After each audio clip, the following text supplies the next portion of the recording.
Well, thank you very much for joining me in this video. Received a phone call the other day from an agent who was in the process of taking a listing. And they said as they were going through the listing process with the seller, they discovered that someone had committed suicide in the garage.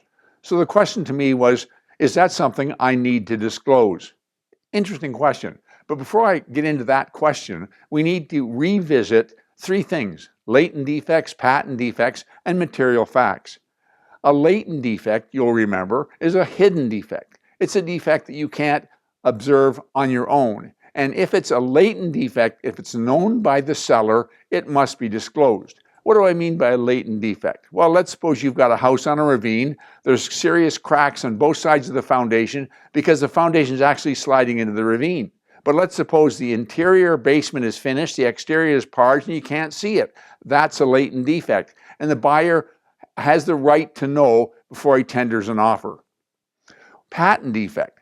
A patent defect is something that's observable. It comes under caveat emptor, or buyer beware. And it might be something like a crack in the wall, a burn on the counter, or a squeaky hardwood floor. It's up to the buyer to discover those things himself. And that's why he needs to go carefully through the house and observe it. And that's why he hires a building inspector to see things that he might otherwise miss, to discover patent defects. And then we get into a material fact. And a material fact is anything that would influence a buyer to buy the property, a seller to sell the property, or at what price. The challenge with material facts is they're very subjective, getting back to someone dying in the property. If they died from natural causes, most people wouldn't care. There are some people, depending on their ethnic background, wouldn't even consider buying the house. It's a material fact to one, it's not a material fact to the other. What you need to keep in mind, however, about material facts is you don't have an obligation as the agent to disclose those things to interested parties. You have to disclose material facts to your client. And so if you're the listing agent, someone passed away, let's say the house is 150 years old. The odds are that somebody passed away in that house at some point in the past because we didn't have hospices. People didn't tend to go to the hospital when they got sick. They died at home. And so that's something that you don't have to concern yourself with as the listing agent. But if you're representing the buyer and the buyer asks that question, or you think that they might be concerned, you need to ask that question and you need to find out. But let me remind you of one other thing. Although I'm saying if you are the agent for the seller, you don't have to notify other people or interested parties. Let me add a caveat to that. If you list it under brokerage representation rather than designated representative, then any interested party within your office, you need to tell them about material facts because they are your client as well. So that's another real good reason to go in as designated representative. So back to the question at hand. I would say that someone violently or by suicide died in the property. I would say that that is not technically a latent defect. Having said that, let me add a caveat.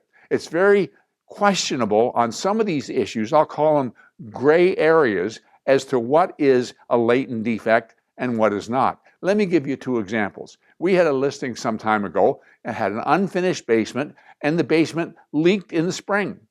Now back then, the agent used the seller property information statement. On the seller property information statement, he stated basement leaks in the spring. The agent representing the buyer didn't ask for the SPIS, sold the property, the deal closed. The next spring, the buyer discovered the basement was wet. He called his agent looked at the listing, discovered, gee, there was an SPIS, asked for a copy of it, we gave it to him. He saw that it said that it was a wet basement, but he never asked for a copy of the SPIS. Went to the courts, the judge said, we were at fault. We have an obligation to make sure that the buyer knows about it, even if he's got an inept representative. And that's why under AREA, under the TRESA, it's mandatory to use a form that spells out a latent defect and gets it into their hands. A second one we had, a relatively new property, and the person bought it, the conditions were removed, it was firm, we're waiting for it to close. He walked down that street, was admiring his new property. Of course, a neighbor came zipping out and said, oh, you're buying the property that was hit by lightning.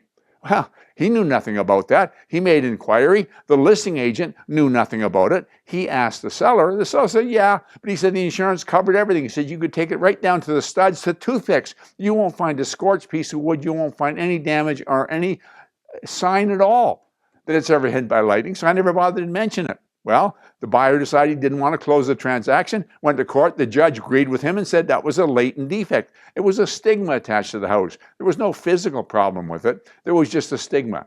And so getting back to somebody committed suicide in the garage, that's the sort of thing that you can bet the buyer takes possession, moves in, and within 20 seconds, a neighbor's going to be knocking at his door, said, gee, did you know? And he's going to tell him. Now, we can defend all day long that perhaps a material fact, it's not a latent defect.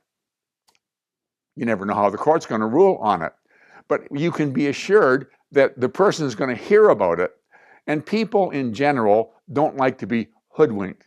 Their attitude, whether they care or not, their attitude is, I should have been told. And so what I said to the agent, what I would advise you is, if it's a gray area, you're not quite certain, treat it as a latent defect, put it in the form 299, the seller disclosure, and when you've got an interested party, when they notify you they're preparing an offer, zip it off to the selling agent and make sure that they're notified. 99 out of 100 won't care, but at least it gives them the option to decide, and you don't have to split hairs whether it's a material fact or whether it's a latent defect. Hope that makes sense. I want to thank you very much for investing your time. Talk to you again next week.